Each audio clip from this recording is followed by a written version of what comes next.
কবুলে ভয়াবহ বিমান হামলার ঘটনায় তীব্র প্রতিক্রিয়া জানিয়েছে আফগান ক্রিকেটাররা। এই হামলায় শত শত মানুষের প্রাণহানির খবর প্রকাশের পর কণ্ঠ তুলেছে তরুণ স্পিনার মোহাম্মদ গাজনাফার। তিনি দাবি করেন হামলাটি হয়েছে একটি পুনর্বাসন কেন্দ্রে, যেখানে অসহায় মানুষ চিকিৎসা নিচ্ছিলেন। তার ভাষায় নিরীহ মানুষকে টার্গেট করা কোনোভাবেই গ্রহণযোগ্য নয়। অন্যদিকে পাকিস্তানের জানিয়েছে এটি ছিল একটি নির্দিষ্ট অভিযান, যেখানে আত্মঘাতী হামলার প্রশিক্ষণ দেওয়া হচ্ছিল, এমনকি ঘাঁটি লক্ষ্য করেই আঘাত হানা হয়েছে। এই পরিস্থিতিতে আফগানিস্তানের পাশে দাঁড়ানোর আহ্বান জানিয়েছে গাজনাফার। বিশেষ করে ইন্ডিয়া সহ অন্যান্য দেশগুলোর প্রতি সহযোগিতার হাত বাড়ানোর অনুরোধ করেছেন তিনি।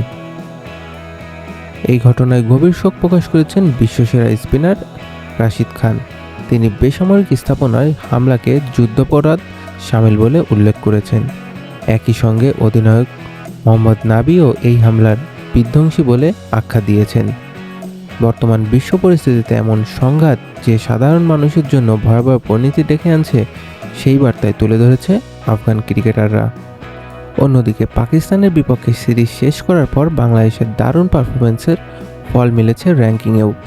পাকিস্তানের বিপক্ষে সিরিজ জয়ের পর বড় লাভ দিয়েছে অধিনায়ক মেহেদী হাসান মিরাজ। ওয়ানডে বোলারদের র্যাঙ্কিংয়ে 9 ধাপ এগিয়ে এখন তিনি 7-এ অবস্থান করছেন, আর অলরাউন্ডার তালিকায় উঠে এসেছেন 2 নম্বরে। এই সিরিজে অসাধারণ বোলিং করেছেন মিরাজ। 30 ওভারে নিয়েছেন 5টি উইকেট।